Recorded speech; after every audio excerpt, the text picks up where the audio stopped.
I'm just going to go over a really simple little video here on the ultra basics of Adobe Premiere. I'm no means a master of this. I've had it for one day, but I do know that we're all moving into new markets and people don't necessarily make videos for our industry, which is obnoxious, but here we are. So I got this little stock video off the internet,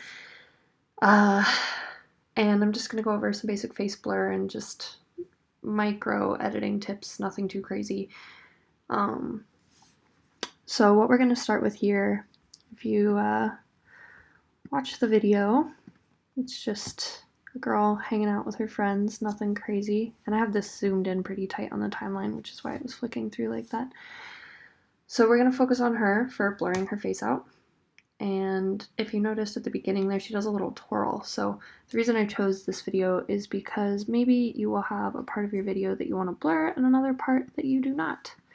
So then it's important to be able to split that up. And here we go. So it's right towards the beginning of the video is when we see her begin to twirl. So you get to where you no longer need blur. I'm gonna go just a little shy of that. And the next step is to take this razor tool. And what this is gonna do is we have one main file here. This is one main file.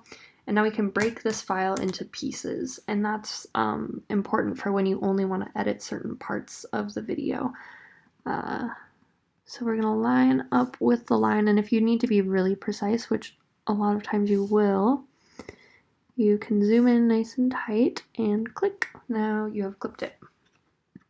The next thing you want to do, because obviously she has to spin all the way around, is to get to the other side, highlight the second half of the file. That'll just make it a little bit easier on you to know what the fuck you're doing.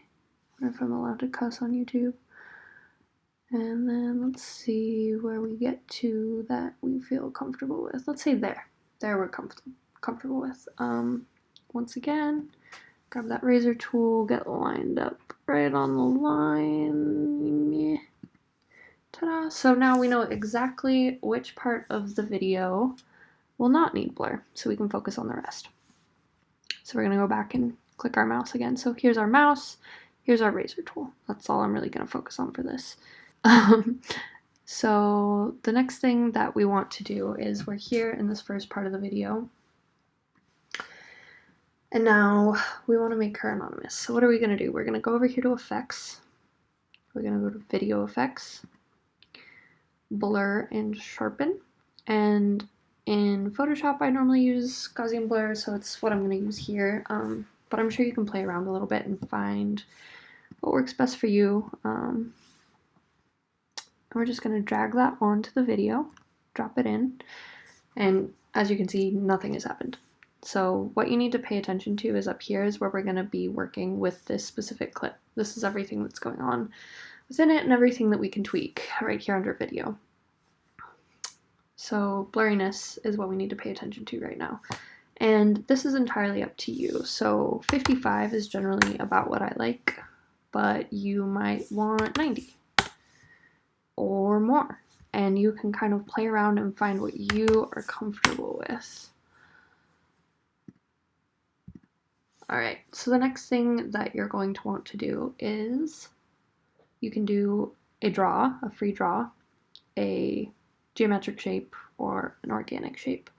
I'll go ahead and just do the regular ellipse for this portion, and then for the second half we'll draw it on so you can see what kind of license you have. So you'll get this circle that you can kind of move around, drag around. You can line it up directly with the face, and you get a lot of freedom with this circle. You can completely mess with it, you can completely distort it, or you can just kind of focus on bringing in the dimensions exactly as you want. So just to get it back to ground zero, if you do mess something up, we're going to hit Command Z if you're working on a Mac, and just keep going through until you get to your original circle. And then we can bring it in a little bit more by size. Alright, we've got it lined up, you're good to go. So the next thing we're going to do is we're working with the mask path. And the great thing about Premiere Pro is it has extremely intuitive tracking. So it will try to follow the shape that it's over for the remainder of the highlighted clip. All we have to do is hit play, and it's gonna process that.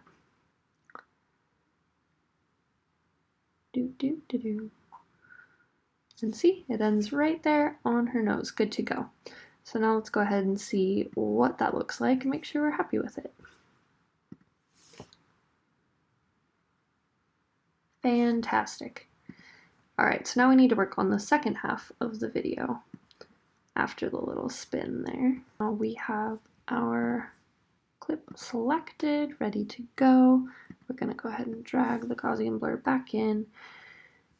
And I don't know, we'll bump it up high this time. Nice. Super anonymizing. And pop this bad boy on. So now what you can do is kind of work with the edges of the circle a little bit. So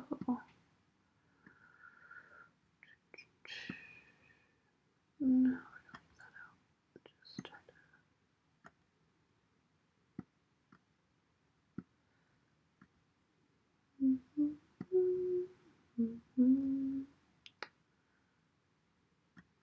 trying to leave just a little bit of a dip. Oh, no, that's not what I'm trying to do. And then we can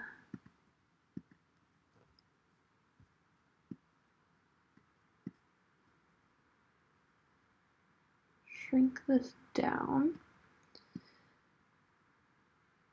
Okay, rotate a little more.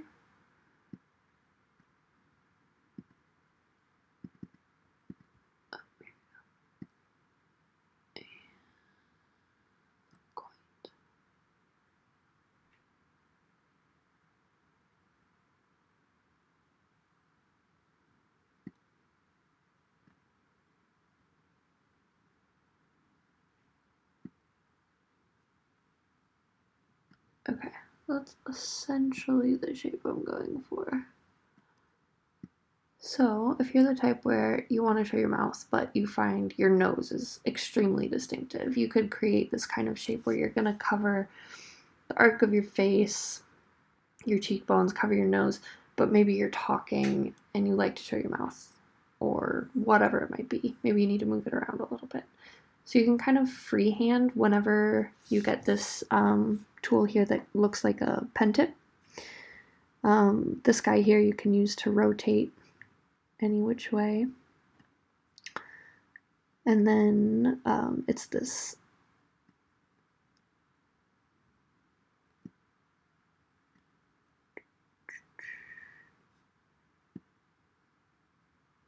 there we go. Bring these in for shaping.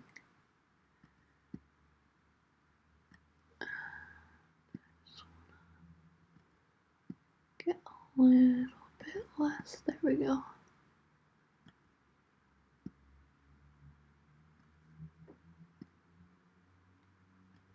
But you also want to remember that this needs to be able to move with your face.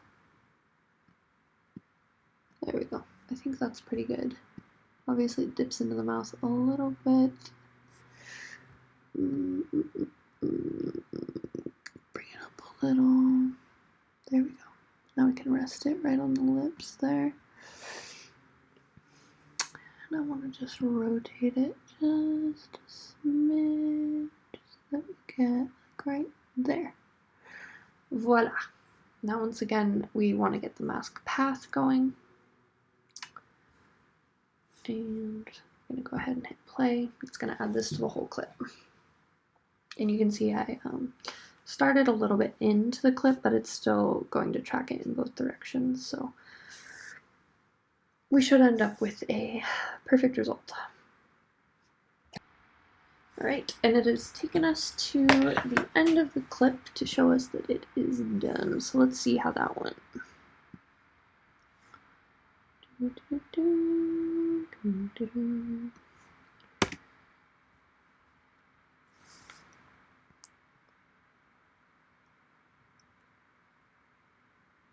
looks pretty good. It's following, it's tracking. We've got the nose covered. Could bring it up a little bit on the right though.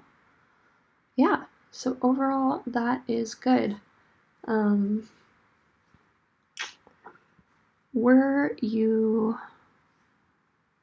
working with multiple takes, you might want to add transitions. And if you do that, so you can add a smaller version of Premiere on your phone where you can run most of the edits, but you won't be able to do the blur. And when you buy Premiere Pro, you'll be able to add that same program to your phone. So if you do the edits on your phone, if you took it on your phone and you're running through edits on your phone, and then you want to come onto your laptop and just add some blur in, maybe to specific shots, whatever it might be, something that I learned is to wait until you have set your blur on all of your clips before you add transitions. So I don't know. These all sound really awful.